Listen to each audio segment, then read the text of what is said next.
এই মসজিদ, ওয়ালাইকুম আসসালাম। এই মসজিদটা নতুন? জি, মসজিদটা কত আগের? আমি জানি না, আমরা জামাতে আসছি, ও নরসিংদী থেকে আসছি এখানে। ও নরসিংদী থেকে এসছেন? আচ্ছা। ভিডিও করতেছেন তো না? না, না, ভিডিও বলতে আমরা এই এক জায়গায় যাব। হারোসা গ্রামের নাম, হ্যাঁ? আচ্ছা, হারোসা।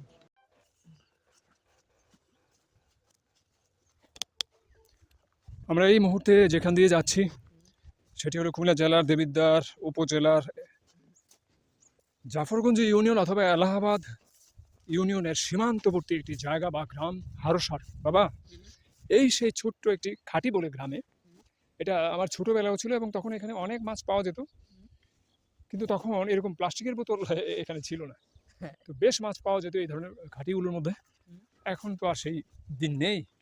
কীটনাশকে মাটি তামা করে ফেলেছে। ফসল যে ফলে, মাটি যে ফসল দেয়, সেটাই ভাগ্য। এই রাস্তায় আমরা যে নরেশ স্যারের ভিটায় গেলাম, যেই ভিটায় এখন নরেশ স্যারের কোনো প্রজন্মই থাকে না, সেই Naresh sir Jafarganj high school বলতে গঙ্গামণ্ডল রাজ ইনস্টিটিউশনে চাকুরি করতেন।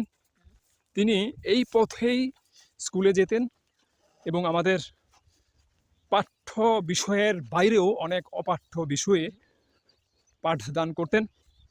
তো এই সেই পথ, যেই পথের সঙ্গে আমার শৈশব জড়িয়ে রয়েছে, এবং এই পথেই নরেশ স্যার হেঁটে প্রতিদিন স্কুলে যেতেন এবং আমার সামনেই আমার বাড়ির পাশ দিয়ে যেতেন।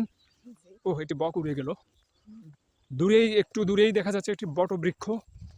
সেই আমার শৈশবে অসংখ্য স্মৃতি রয়েছে এই বটবৃক্ষের, কিন্তু এই বটবৃক্ষটি ঝড়ে অথবা অন্য কোনো কারণে এর অর্ধেকও নেই এখন। এই এলাকাটি আচ্ছন্ন ছিল। এই দেখো, পাখি বসে এখানে মলমূত্র ত্যাগ করে পাখি। গাছের অবস্থা, এটা কি গাছ যেন, বনফুল কিছু একটা গাছ। এটা বেশ আকর্ষণীয়, হ্যাঁ, বেশ সুন্দর একটা ফলও আছে। কি সেটা আমি জানি না, কিন্তু পাখিরা এখানে তাদের টয়লেট করে ফেলেছে, মলমূত্র ত্যাগ করে খুব একদম সাদা করে ফেলেছে, তাই না? তো যাক, পাখির কাজ পাখি করেছে, আমাদের কাজ আমরা করি। এই যে স্মৃতিচিহ্নগুলো, এই ধানের মাঠ প্রায় আগের মতোই আছে।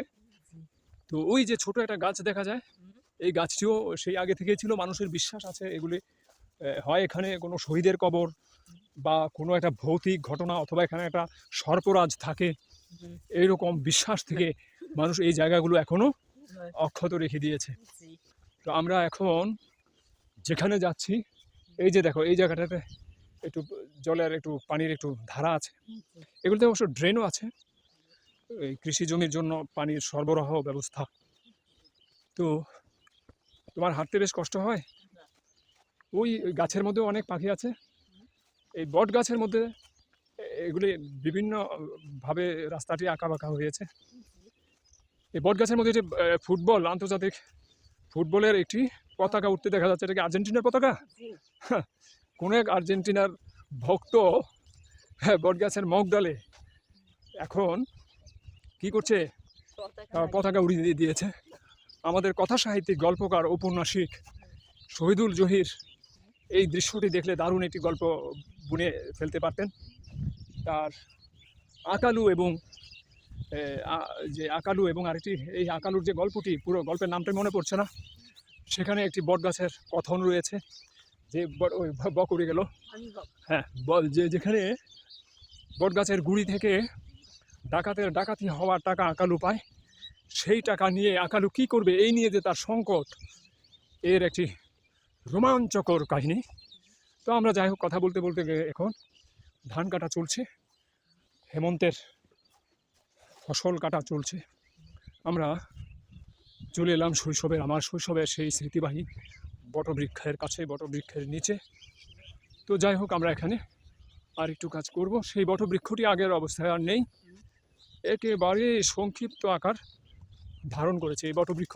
ওরে বাবা, অনেক বাবা, এই বটকল পাখি, হ্যাঁ হ্যাঁ, বহুদিন পরে বটকল পাখি দেখলাম। আরও বটকল ছিল, চলে গেল। বট গাছে বটকল পাখি। তো যাই হোক, একটু পরে কথা বলছি, সবাই ভালো থাকুন।